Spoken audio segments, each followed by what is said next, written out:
Finishing up Tiers Week with tight ends. You know who the two elite guys are. What about after that? I think there's a really, really exciting group in the middle of your drafts with guys like Hunter Henry and Tyler Higbee and Evan Ingram, and we'll see what kind of potential they have. As we welcome you to the show here, we're recording on Wednesday morning, so we don't know all the updated franchise news. Doesn't really matter. You're going to hear this on Thursday, and if you tuned into our Twitch mock draft on Tuesday night, thank you so much for that. I'm Adam Azer. Dave Richard is here. Hey, Dave, what's up? He's saluting me. Good day, sir. Yeah, we're on YouTube. Ben and Heath are both wearing hats. Heath, nice hat. Nice CBS Sports HQ hat. Reppin'. Good job. Thank you. I think this is the first time I've worn a hat on the podcast, possibly, but I've noticed everybody else is wearing hats, and I hadn't got my hair did yet today, so I just put a hat on. That's a sweet hat. We had backwards hats in our byline photos. Really? Those were fun. A lot of hats. Yeah, you're right, Heath. Everybody's worn. I've worn a hat once. Ben wears a hat every time. I don't know what it means. It's got 4 letters on it. Since I haven't cut my hair in I don't know how many months, it's kind of necessary. Yeah, no, I should do the same. I look ridiculous. Speaking of ridiculous, I was thinking of starting the show with a ridiculous Azer stat. I'm kind of having fun with this game now. I don't think I'm going to do it, though. I'll just get to it naturally. No, it's Come on. I'm getting shy. But this is what Adam does to you, right? He I'll do it finds later. an angle that becomes a thing on the show, and then he says, I'm not going to do it. He takes a step back only to take the step forward. So he's going to do it. Go ahead, Adam. The floor is yours. All right, then. All right. No, fine, Dave. I'll do it. You're going to twist my arm. I'll do it. You're going to twist my leg. Jonnu Smith, 10 games with Ryan Tannehill. In the 6 games in those 10, the Tannehill threw more than 22 passes. Jonnu Smith was on pace for 61 catches, 832 yards, and 8 touchdowns. Every time Tannehill threw more than 22 passes, Jonnu Smith was really good, basically. And he was a borderline top 12 tight end, like even including the bad games. I think he had 2 games with no targets. And I think he was 13th from the point that Ryan Tannehill took over, and was second on the team in targets in the 3 playoff games, tied with A.J. Brown, behind only Corey Davis. Yeah, but he had 3 games with no yards. But in those 3 games, I mean, Tannehill threw between 18 and 22 passes. So right, if you look at the game log, I mean, that's why there were some bad games. That's a great stat. Hey, but he still was super bad in those games. So But to add some context, between 18 and 22 passes, even if you just go to 22 passes, you do that by a 16-game season, that'd be a 352 pass attempt pace. I've said before when we talked about the Titans, we talked about it on Projections Week last week. They threw fewer than 450 passes each of the past 2 years. It's 2 of the only 4 seasons in the last 7 years of any team. So it's very, very low. That's under 450. And so we're talking about 22, sub 22 pass attempts is like a sub, it's a 350 pass attempt pace. It's extremely, extremely low volume.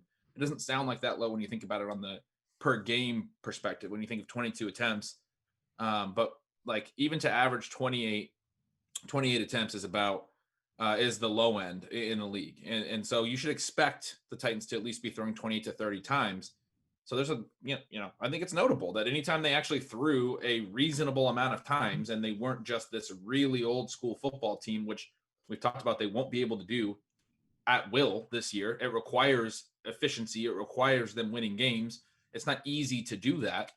That'll probably happen a couple times, but anytime they've thrown reasonably that Jonnu Smith was that good, I think that's notable. Yeah. Jonnu Smith also had double-digit PPR fantasy points in all 3 weeks of the fantasy playoffs last year. 14 through 16. Then he kind of trailed off in the playoffs, in the NFL playoffs. Yeah, because Tannehill barely threw in the playoffs. I mean, he threw 15, 14, and then 31 pass attempts in 3 playoff games. And again, Jonnu Smith did nothing in those first 2 games, and then he was not great. He had 3 catches for 38 yards.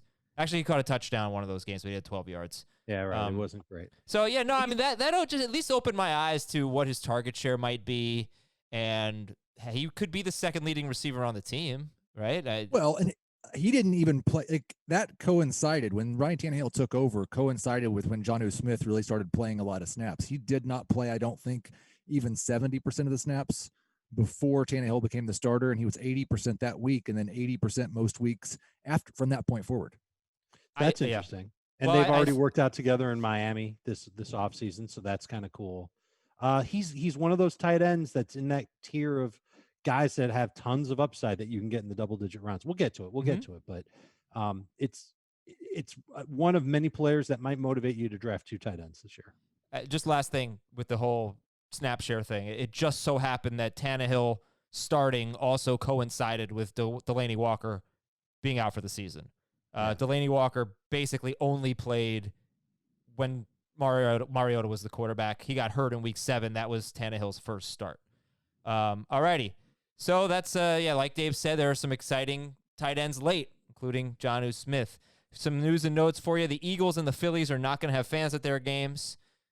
Might see more and more of that in the coming days and weeks. Who knows? Like, I had assumed, I guess wrongly, that as soon as one team was prohibited by their municipality from having fans, that no teams would have fans. I assume that's a pretty big competitive disadvantage if there is some place out there that's allowed to have 40,000 fans and the other team in their division is allowed to have 0. Yeah, but money's money, Heath. And if the NFL has an opportunity to make something, they're gonna do it during this year. So even if some teams aren't allowed to have fans, the ones that are allowed to have even a few fans, they'll make a little bit of revenue off that. That's just so it's short-sighted. Not going to be.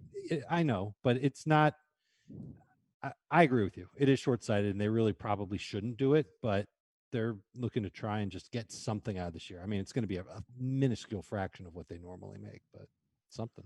Well, I don't think in the grand scheme of things, ticket sales are I think that's a minuscule fraction. Of what Listen, they it's ticket sales, it's parking fees, it's concessions, it's all that stuff. To the owners, this is a business. And so they are trying to make them as much money back as they can during a year where they know they're going to take a bloodbath on the spreadsheet. So do they share ticket sale money? I believe they do to a degree. I don't think it's exactly 50-50. I'm not 100% sure, so don't quote me on that. But yeah. I think the visiting team does get a cut. They do in other sports. I'm pretty sure. You're right. I just added a ton of targets to Jonnu Smith in my projections because of your stats. All right. Oh, I feel so vindicated. I also said that he was good every time Tannehill threw more than 22 times. That's not exactly true. I mean, I think there were 6 games and he had like 4 really good games, but overall the numbers were very good. I just want to clarify that. And then there's really not much NFL news as of now. Like I said, we're recording this before the franchise tag deadline, but Kenny Stills was arrested during a protest. Probably not something that's really fantasy significant right now. I mean, a lot of people get arrested during protests. I don't know exactly what he was doing, but I think we'll just let this one play itself out. I believe he was one of 87 people doing nothing that were arrested and charged with felonies. I actually heard during all the protests last month, a former police chief or something like that said that protest organizers would be like, "Hey, we're protesting tonight," and he'd say, "Okay, how many of you guys want to be arrested?" And then the organizer would be like, "This amount of people want to be arrested." They would just plan on it, like, "Okay, these people protest; they want to be arrested." So I guess that happens in protests. All right, we are one of 20 finalists for the sports category of the People's Choice Podcast Awards. We appreciate all you do for us, and we hope that you enjoy our show enough to nominate us to advance us to the final round. We really need your help here, so please help us out and go to podcastawards.com/app/signup and then toggle down to the sports category. The link is in the episode description. I've also been tweeting it. We'll post it in our Facebook group. podcastawards.com/app/signup and nominate fantasy football today. Also, Tiger Woods is back. Big Cat is making his first PGA Tour start since February at the Memorial Tournament at historic Moorfield Village? Muirfield Village. Okay. Probably should have given me phonetically written out read here. The First Cut Golf Podcast has you covered with 2 stacked preview shows and round-by-round recap pods as Tiger searches for career win number 83. You can find The First Cut on Apple Podcasts, Spotify, or wherever you like to enjoy podcasts. All right. Tight end question. I asked you this about wide receiver yesterday. tight end, what's the best tier and what's the worst tier in terms of value, if that exists for tight ends? I don't know. The best tier from Dave's for me is the stream worthy tier that has both of my favorite late round guys, Mike Gesicki and TJ Hawkinson. That's pretty easy for me. The worst tier is the start worthy tier. Right above that, although there'll be some disagreement on whether Hayden Hurst belongs in that tier. He could easily jump up at least one tier for me. He's probably already made that jump for everybody else on the planet. But it's the leftover guys that are good enough to be starting week 1, but you don't really feel great about it. And that'll happen. For me, I think that starts happening. Those players start coming off the board in round 9. I think if you hear Hayden Hurst in round 9, you either go, man, it's too late, he's going to be awesome, or ew, I don't want him at that point. I don't think there's going to be a lot of people that go, all right, Hayden Hurst, round 9, that sounds good. So he'll be a little polarizing just because he hasn't done it yet. We're talking about a tight end that's had limited opportunities, getting a great one in Atlanta. We'll see if he can come through with it. I struggle with this question. Yeah, it's not a good question. It's because like in the they might be elite tier, Darren Waller's going in the 6th round and Rob Gronkowski's going like round 10. I don't know how to quantify the value of that tier. Okay. Well, that didn't help. So Dave's answer, though, the start-worthy tier being the worst one is Austin Hooper, Hayden Hurst, and Noah Fant. And again, this is, Dave's tiers. Not people are going to have different tiers. The one that Ben liked, the stream-worthy tier, according to Dave, is Gesicki, Cook, Jonnu Smith, Goddard, Doyle, Sternberger, Ebron, Hawkinson, and Ian Thomas. What do you think your chances, like if you draft one of those guys, your chances of having a starter for the year is? Like you drafting, that's your second tight end, or you're drafting 2 of them and hoping one of the 2 hits? You could theoretically use them in week 1 and carry only the one tight end. There's 9 tight ends there. I would imagine that every year for the past few years, there's maybe been 2 or 3 tight ends that have gone from rags to riches, whereas they were either drafted late or not drafted at all, and then they finish as a top 12 tight end. So I'd say maybe there's a 30% chance just overall that one of those guys would finish as a top 12 guy, and you could use them all year long. Oh, I would say Gesicki's at the top of the list, by the way, and I think he's got the best chance to be that guy. If we're just saying the chances of one of those guys being a top 12 tight end, I'd say it's more like 80%. Sure. No, I'm not talking about one of those guys. I'm saying you pick obviously one of them will do it. But yeah, right. Yeah, I read it and I heard it as Heath saying all these guys, you just pick one. What's the odds overall? So sure. Spread it around. But also it's like finishing number 12 at tight end and playing 16 games. That's not somebody you wanted to start all year. Definitely not. The standards are pretty low. And Gesicki is so interesting. We bring this up a lot. His first 2 games are the Patriots and the Bills. So, I mean, by that definition, he probably is not stream worthy, although he did catch a touchdown against the Patriots in week 17. Yep. He had 4 catches, and he's 34 yards and a touchdown. He's way more of a wide receiver than a traditional tight end anyway. It will be really interesting to see how he's used in Chan Gailey's offense. He's going to be used as a wide receiver. Mark it down. He may end up being the number 2 receiver for Miami this year. Preston Williams played half a season and had better numbers. Sure. Yeah, I wouldn't go that far. I love Gesicki. And is Preston Williams going to be available? Like we keep going back and forth on Preston Williams, but he tore his ACL in November. Let's see how he looks. How many times does a player tear his ACL in November and come back in September the year after and it's just fine, like nothing ever happened? And it wasn't like Cooper Preston Kupp. Williams was amazing.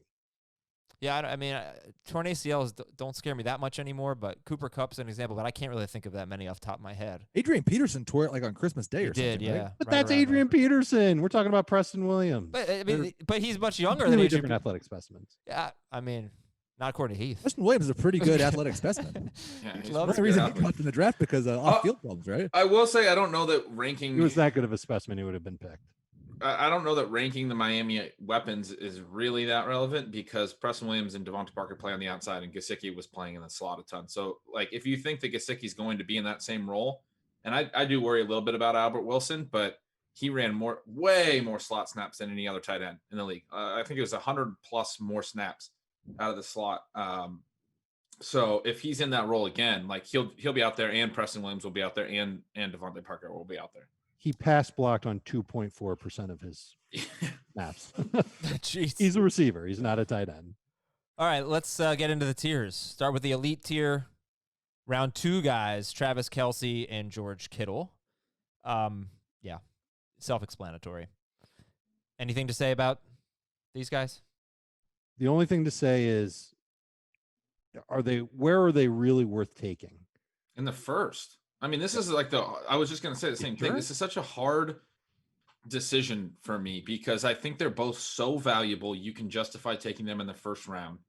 But at the same time, this is such a deep position and you only need one that it really kind of handcuffs the rest of your strategy. If there's a tight end value you like later. And I found myself when I've taken one of them, still taking a guy like Gesicki really late if he falls enough. I'm never going to start him, but I just, I think there's so much upside and I think he's the best value pick at that point. It's a tough thing. Sometimes I pass them where I think they're the best value for sure. Kelce and Kittle, that is, just because of roster construction. I will say, I can answer Adam's question now. This is my favorite value based on current ADP because Kelce's at 21 and Kittle's basically at 24, and I think those are both too low. But I don't think it's like I don't know if I'm taking either guy in the top 15.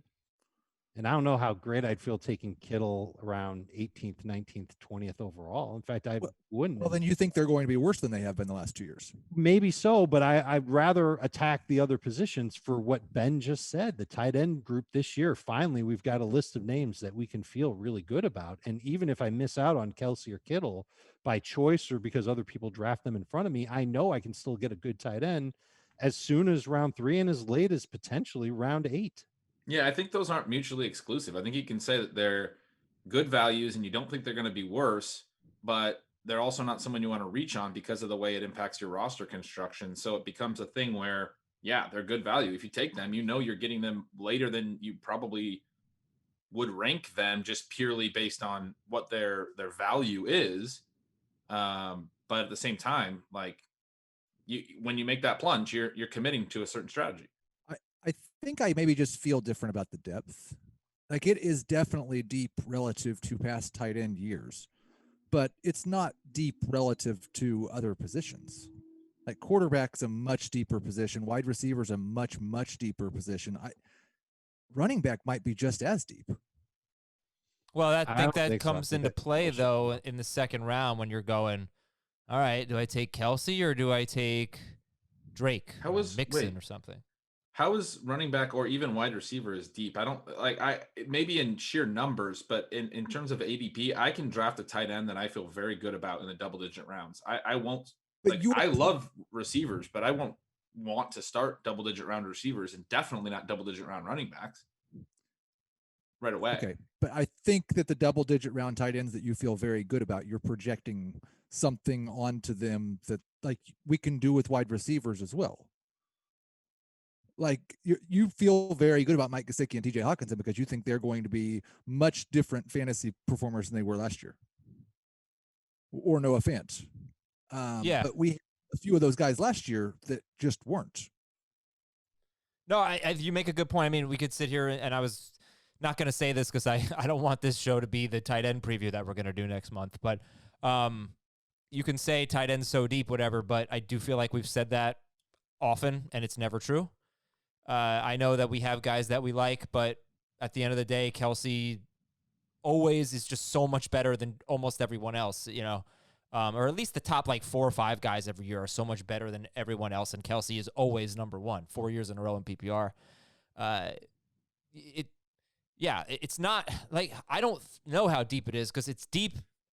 It's deep in terms of your hopes for people. We have hopes for these guys, but a lot of them are not going to work out. It's just tight end stats just aren't that good. I don't know. Sure. I don't know that this is going to be like a revolutionary year for tight ends, I guess what I'm trying to say.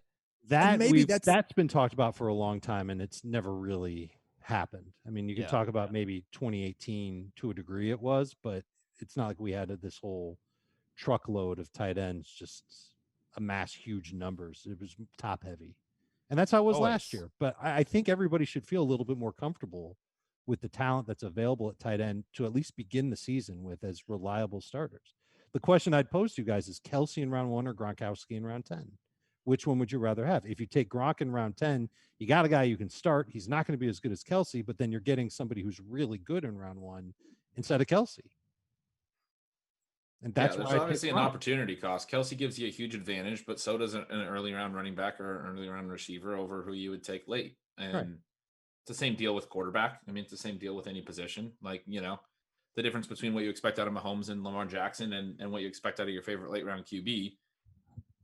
I think there's plenty of upside in these late round tight ends. I agree. And I guess it also comes down to maybe you've just been bit by, you've just had nightmares at the tight end position over the past couple of years, and you're going in your draft this year saying, I'm done with it. I want to have a tight end that I can count on week in and week out. I don't want to mess with the position. And if that's how you feel, then you should really target Kelce or Kittle ahead of where their ADP is right now. This might be totally different from Ben's projections, but I just looked like that specific question that you asked because I thought I've got 100 points separating Travis Kelce from Rob Gronkowski in the projections. 100 PPR fantasy points. DJ Moore is a wide receiver that I have projected very close in terms of fantasy points with Travis Kelce. Yep. You go down to about wide receiver last year, basically. Wide receiver 56 to get to the same wide receiver that I project for the same number of points as Rob Gronkowski. What do you have for Gronk, by the way? 160 PPR fantasy points, 55, 7, 44, and 6, basically. That's pretty good for him. 160 PPR points isn't that bad if you assume he's not going to play 16 games. It's more than 10 per game. But that is 16 games for him, right? Right. Yeah, it would be 10 per game, but I don't think he's playing. I don't think I see. The projection was for 16 games. Yeah. Mm-hmm. But I guess my point was like my number, and this is probably why I feel this way, and it could be different. My number 12 tight end, I've got projected for 150 fantasy points. That's an enormous difference from Kelce and Kittle. And you've got to get to like wide receiver 60 before you fall off to that type of difference at wide receiver. Yeah, I have the same.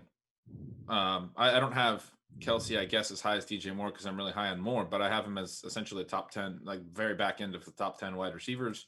And then I have only 10 tight ends before I hit to about 150. And I have Gronk actually at 144. And same as you said, it's, late in the 50s for me to get down to there at wide receiver. So my projections confirm all that.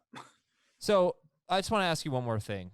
I only had Kelce, I think, in one league last year, and I took him first or second round.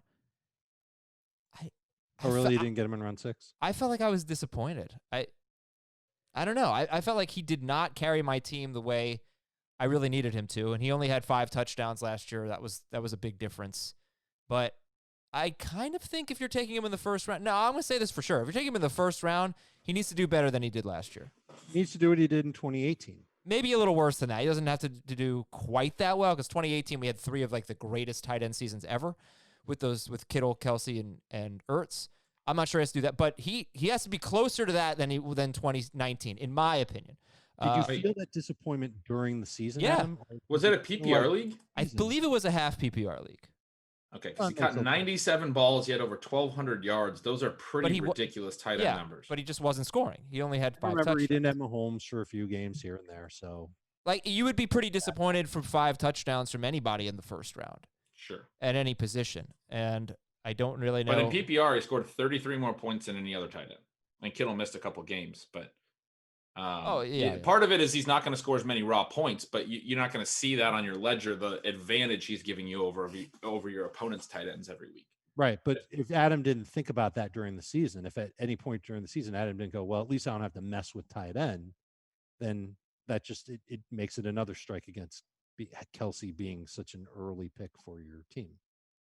Yeah. Sure. I'm looking at his game log. He really kind of just went off in the second half and just couldn't score in the first half. And maybe it was just like, his production. I just didn't make the playoffs and didn't get really all of his great production. I don't know. But I think he needs to be a little bit better. He just has to catch more touchdowns. That's all. But he has been the number 1 tight end in PPR 4 straight years. Okay, glad we didn't spend much time on that tier. Let's go to the next tier, the near elite tier. Zach Ertz, Mark Andrews, and that's it. Zach Ertz and Mark Andrews in the near elite tier. Dave, want to lay that one out for us? They both have the potential to finish as I hesitate to say the number 1 tight end in fantasy for either guy, but maybe number 2, certainly number 3. And I get it with Andrews. He's been really efficient with Lamar Jackson. He's catching a lot of touchdowns. And Ertz has been a steady hand at the tight end position. And it's a matter of whether or not he'll still get the same type of target share in Philadelphia now that their receivers are A, healthy, and B, faster, and C, younger. But they're both, I think we can all agree that Andrews and Ertz are reliable starters. You'd feel almost the same way about them as you would Kelce or Kittle in terms of, well, I don't have to worry about the position. I can set it and forget it with these tight ends. They're not going to let me down. They're so different players, though, too. Like Ertz is a guy that has been such a high reception player, low efficiency, and we're concerned that his role might be shrinking a little bit with the emergence of Dallas Goedert and new receivers. Andrews is this lower target, lower reception, high efficiency player, and there's some reason to believe that his role could expand with Hayden Hurst gone if he, just plays a few more snaps. I mean, now obviously he's a diabetic, and that's part of the reason he doesn't play a full set of snaps, and we don't know how all that's going to play out, but there is some possibility that he sees an uptick in routes and snaps, and that would be pretty huge for him. And it's just wildly different players. It's so hard to value them against each other. Okay, but I think a lot of people are going to find themselves in late round 4, early round 5 with those two guys on their mind. This tier makes sense. It's the same in non-PPR and PPR, Ertz and Andrews. So let's go to the next tier. They might be giants. They might be elite. Tyler Higbee, Darren Waller, Hunter Henry, Evan Ingram, and Rob Gronkowski. Tyler Higbee, Darren Waller, Hunter Henry, Evan Ingram, and Rob Gronkowski. Heath, does anyone not belong in this tier? I would only have 3 players in this tier, Ingram, Waller, and Henry. But I do think that like Higbee and Gronk may have as much upside. I'm not sure any of them have as much upside as Waller does, really. If things just stay the same and he scores more touchdowns, then he's probably better than Andrews and Ertz again. But I would have Waller, Ingram, and Henry in this tier, and then Higbee and Gronk would be my next tier. I find it impossible to believe that Darren Waller is going to have everything the same. He had almost 120 targets last year. They've done a lot to improve their passing game, both in terms of young wide receivers and running backs. I think he could be more efficient, but I think his targets are going to go down. I can't argue about it against his touchdowns, though. He only scored 3 times last year. That could double.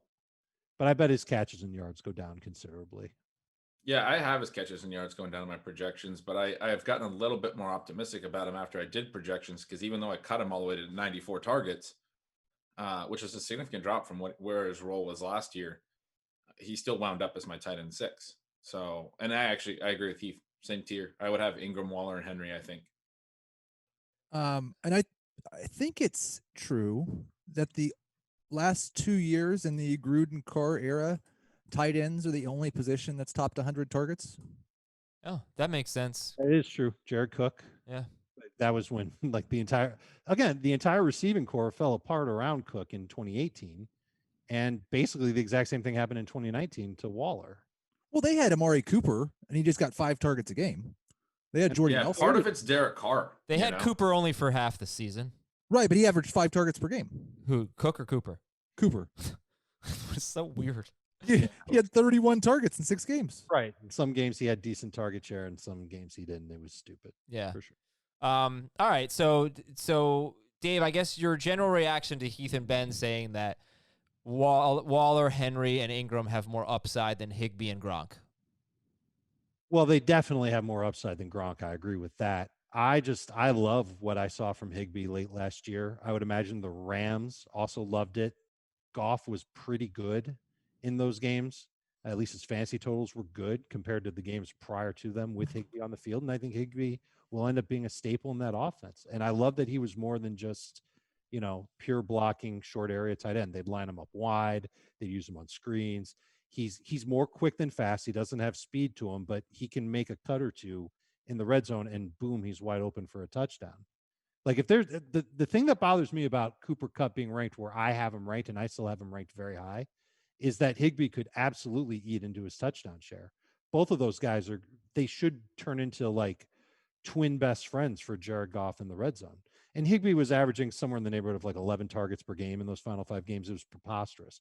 But even if that dips down to 7 or 8, he's still going to be a very good fantasy tight end. And I like that upside in a Rams offense. I'm not sure they're going to be able to run the ball that well. And I think they're going to need short area targets for Goff to throw to. And Higbee fits that perfectly no matter what the matchup is. I want to talk about Hunter Henry and Evan Ingram real quick, and then we'll get to Gronk. Tell me how much this matters to you. Hunter Henry in his career, he's at, I think it's 8.9 yards per target, and Evan Ingram is at 7.1. You know, Hunter Henry's basically Travis Kelce per target. Ingram is 7.1, but, 2018 he was 9.0. It's been kind of up and down. But, does that mean that Hunter Henry's better than Evan Ingram? No. Ingram, we've talked about his average depth of targets a lot lower. That impacts yards per target. And the reason it's up and down is, whether or not he has a lot of yak in a given season, a lot of yards after the catch. And he's had such a small sample that, I'm not that worried about it. To me, it has a lot more to do with his depth of target being well below average. They haven't used him as vertically as the Chargers have used Henry. Okay. The only reason it bothers me is because my recollection of Jason Garrett's time in Dallas was that Jason Witten was almost exclusively used within 5 yards of the line of scrimmage. Yeah. I mean, I don't think Ingram's going to necessarily improve on that efficiency. I like him for targets. But yeah, just to put numbers on that, Henry's ADOT was 10.4 last year. The average tight end's about 7.5-ish, I think, 7.6 or 7.4, one of those numbers. So he's about 3 yards above league average for a tight end, more downfield. Ingram was at 5.8, so well below league average and almost half of Henry's depth of throw. So that really impacts the yards per target number.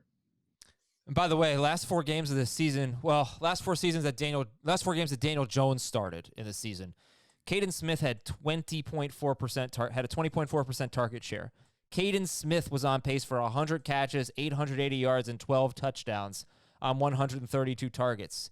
And that was with Darius Slayton, Sterling Shepard, and Golden Tate all healthy. Only Golden Tate missed 1 game of those 4. So I thought that was pretty interesting. Daniel Jones certainly threw a lot to Hayden Smith. He threw a lot in general, 36, 37, 42, and 47 pass attempts in those 4 games. I mean, Ingram and Henry, you do have to make somewhat of an investment in them. And they both, I think, do you guys agree? Both Ingram and Henry and Waller, a lot of outcomes, big upside, Everybody big downside. in this tier has a lot. Yeah, it's scary. It's scary. So, like, do you go for this tier? Or do you just say, I'm just going to wait, get the other positions here, and just take one of those Jonnu Smiths and, stream tight ends if I have to. But I don't want to have a bust in the 7th, 8th round, something like that. Yeah, I wouldn't take one in these rounds. Dave notes this is kind of where they go. I would want to wait and get a value on one of these guys. I took Henry in the Scott Fish Bowl, but he was a huge value, and same with Waller. But I'm not going to be jumping at the next tight end after the top 4 come off the board at all. No. I agree with you on that, Adam. Absolutely, don't do that. And really, how you feel about these 5 tight ends might shape how you should approach tight ends in your draft. If you see these names and you go, well, I'm not sure how I feel about them, then maybe you should prioritize those first 4 tight ends and go get one of them on draft day. Or maybe you like the guys that you can get later and you just commit to streaming the position. It's so dependent on the individual draft. I mean, you look at an FC ADP, Waller's at 66th overall. Hunter Henry is 99th overall. Well, if Hunter Henry's there in round 9, yes, I'm jumping on that every time. I'm pretty fine with taking the last of these 3 in round 8 and feeling good about it. Yeah, I really like the value play that these guys have. Okay. I think that's basically about it. We don't need to nitpick them. Okay. So right now. Fair enough. In August. And then Gronkowski. Last time we saw him, he wasn't good. 682 yards in 13 games. I mean, that's not terrible, but only 3 touchdowns. That was 2018.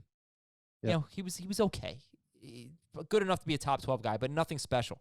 The year before that, though, almost 1,100 yards and 8 touchdowns in only 14 games. So what the heck do we expect from Rob Gronkowski? I don't think you can have expectations. Oh, complete. Well, I gave a projection for him earlier. It's complete BS. It's complete and total wild card. A believable statement. Yep. Yeah. Okay. And then there's the whole Bruce Arians thing too. Do you care about that? I think you're going to see this offense tailored mostly to what Brady's done, with a little bit more of pushing Brady in a direction of look deep a little bit more. We're designing this play right here, calling it right now for you to take a shot to Mike Evans, or maybe it's Gronk. I think Gronk makes a big impact in the red zone because I think it's going to be impossible for defenses to cover him and Evans and Godwin and the running backs out of the backfield when Tampa Bay gets inside the 20. And so it's really going to come down to what defense they're playing, how they approach tight ends, and whether or not they will try and take away Gronk and take their chances with the other wide receivers, because you can really only double team one guy at a time. And my guess is that they're going to focus on Evans first.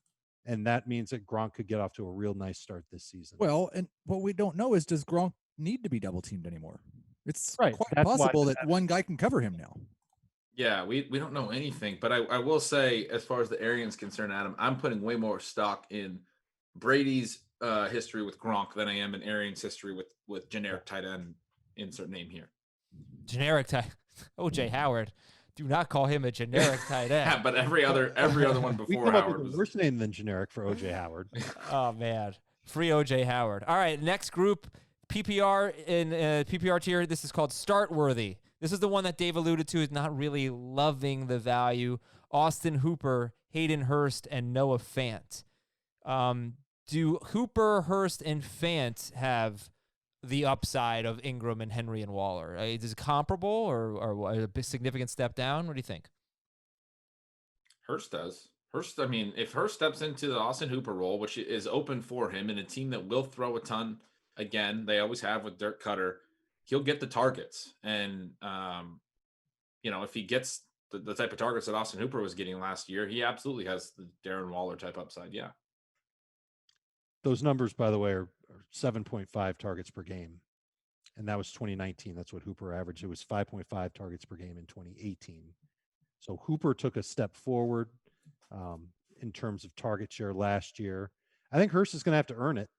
But the good news is he might be able to earn that like in the first 2 weeks of training camp, where they just look at him and they go, okay, this guy's going to be great. But we talk about Julio as a top 12-ish pick. We talk about Calvin Ridley as a top 40 pick. Is there truly enough there for Hayden Hurst to be better than what Austin Hooper has been the past couple of years? Or is he going to be right about where Hooper was, which isn't a bad thing? It's not a bad thing. And it makes drafting him at this point a great value. And it almost pushes Hurst up to where Ben has him and to where Heath has him, but he's never done it before. He's an older player. He's got an injury track record. There's a lot that just doesn't make him a seamless fit into Atlanta's offense, but he's about the same size as Hooper. He might be a little bit faster than Hooper. So if the lack of experience can be overcome, yeah, he could end up being one of the best bargains in draft day. And to be clear, like if he doesn't have to be better to be Austin Hooper to be better than where even Ben and I have him ranked. Austin Hooper was a top 8th. Austin Hooper was a top 4 tight end on a per game basis last year, and he was number 6 the year before. If he's just Austin Hooper, he's a value of where we're drafting him. If he's worse than Austin Hooper, then he could still be as good as where we have. What I find interesting, like if let's say Hayden Hurst does not do this, I'm already projecting 150 plus targets for Julio and a huge increase for Calvin Ridley at 130, and Russell Gage getting close to 100 targets and near the same amount of targets going to the running backs. And there's still 100 targets left for Hayden Hurst. I don't know, like if Hayden Hurst doesn't step into that role, that's got to mean that the Falcons are either running the ball more or someone that we're not paying attention to is getting a bunch of targets. Yeah, that was the point I was going to make as well. When you do projections, I have a lot of issues with projections, even though I do them and I love them. I have a lot of problems with distilling everything down to one projected number. But one thing you notice for sure is the depth of a team. And Atlanta is the most concentrated passing game in the league, bar none. I don't think there's another one that I would rank as more concentrated. Yes, Julio and Calvin Ridley, I'm projecting for 159 and 134 targets for their top 2 guys. Just absolutely monster lines. I think they're both going to be top 10 wide receivers. But behind Hayden Hurst, then you go to Russell Gage, Laquan Treadwell. Their number 2 tight end is either going to be Kari Lee, who was, playing in the XFL this spring, or Jaden Graham, who played a little bit at the end of last year. I think they like Graham. Yeah, I mean, and maybe he gets some targets, but He wasn't like a huge weapon when Hooper was hurt at the end of last year. Like I just don't see how you project. Like you'd have to project him for 70 or 80 targets, basically. Like you've said, like there's a lot of volume left over in this offense when you project it out. Okay, I bring it up every time, but last 8 games of the year, Falcons gave up 18.6 points per game and went 6-2. The first 8 games, they gave up 31.25 points per game. They saved their coach's job. Their defense got a lot better. I don't know that we buy it. I think we expect them to have a bad defense, but it is possible that they turned a corner last year. Their last 8 games at 18.63 points per game. That is outstanding. And again, they went 6-2. However, in those games, Matt Ryan still threw 41 passes per game. Right, because Dirk Cutter. I mean, that's the Dirk Cutter effect. When he was with Atlanta early in the 2010s, when he was with Tampa Bay, and when he was back with Atlanta last year, I agree with you. Atlanta's defense could be better, but no, I don't. I'm not saying that. I'm just saying it was better. I still think it's going to be terrible. Yeah, but I still think even if they are good, Dirk Cutter's going to call a lot of passes. That's something you can kind of bank on, which is good to know for fantasy. Yeah, I dropped their pass attempts 10% from last year, and still had to give Hayden Hurst 100 targets. Okay, maybe I should say I think their defense will be bad, not necessarily terrible.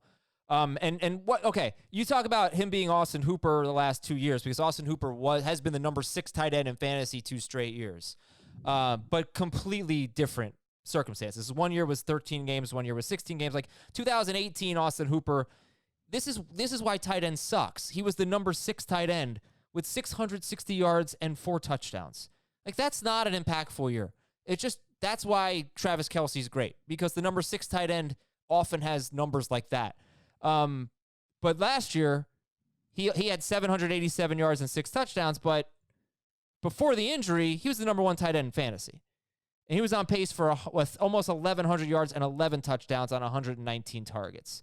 So, I mean, Hooper took this massive step up. And we're talking about Hayden Hurst, but Hooper's also in this group.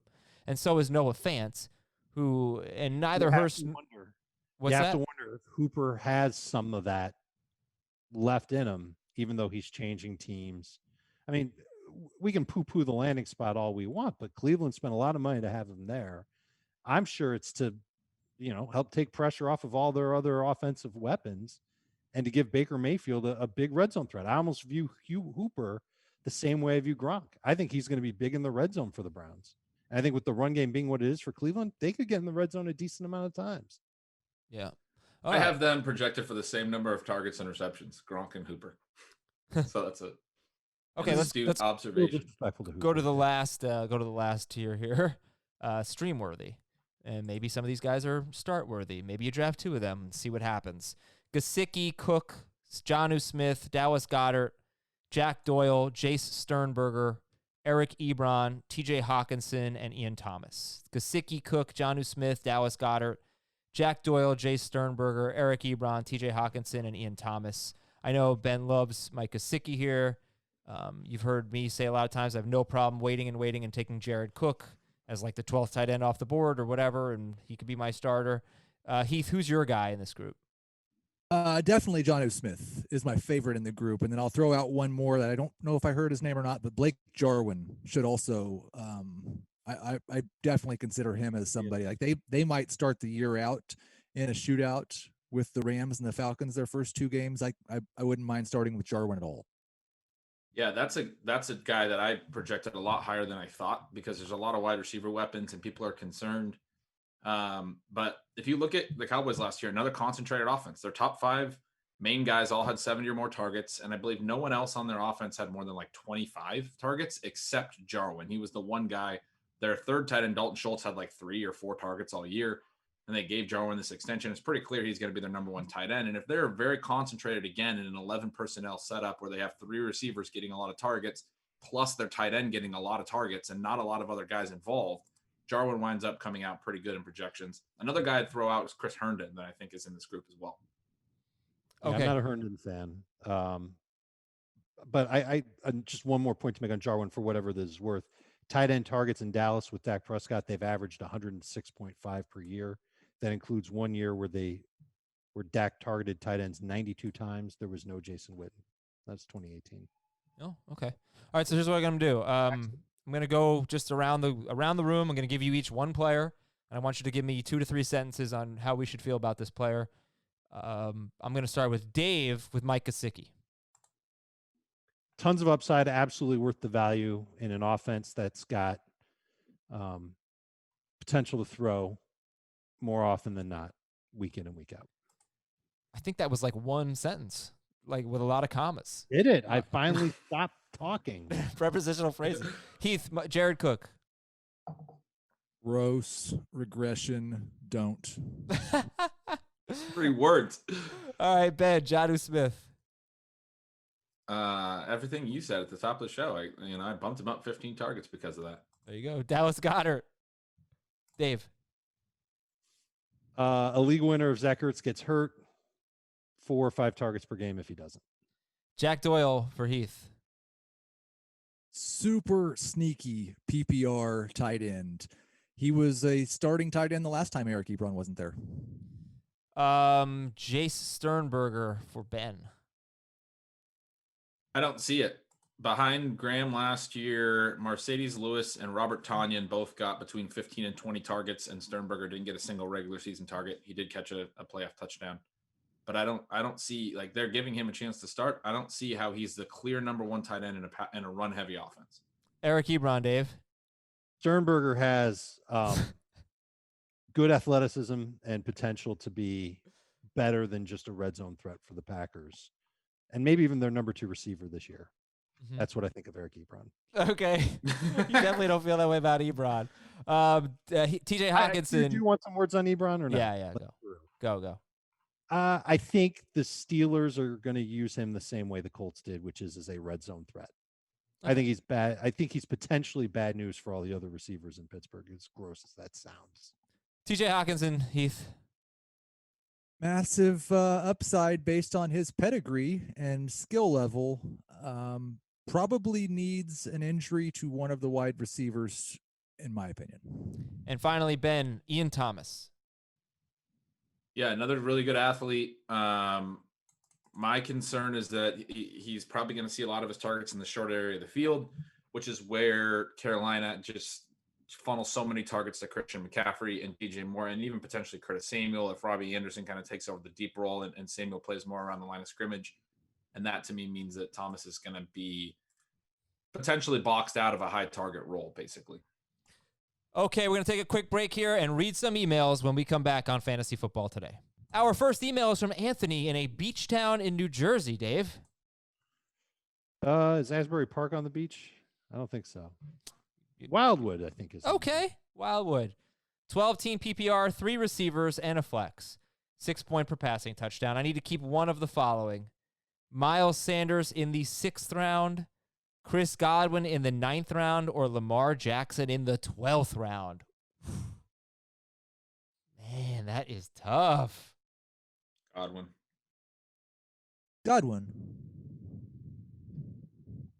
I can see the case for Sanders. I don't think I would keep Lamar. I'm gonna say Sanders. Okay. None of us are gonna say Lamar. Oh, wow. Yeah. 2 Chris Godwins and a Miles Sanders. No matter what.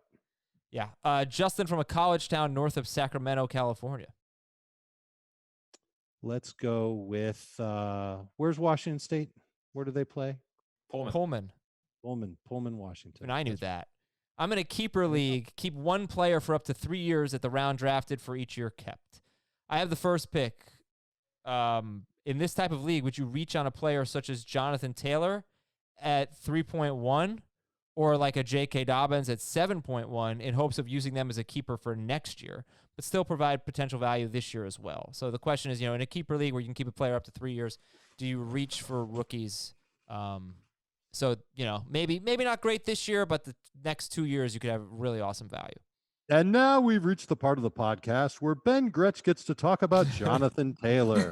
Take it away, Ben. Hey, I saw the other day that PFF graded all the offensive lines, and the Colts have the number 1 offensive line by their recommendation, which is also, they have the number 1 easiest schedule, and they improved their defense. And I think we keep mentioning the Colts are a very underrated team, and they're going to run the ball a ton because they're going to win like 12 games this year.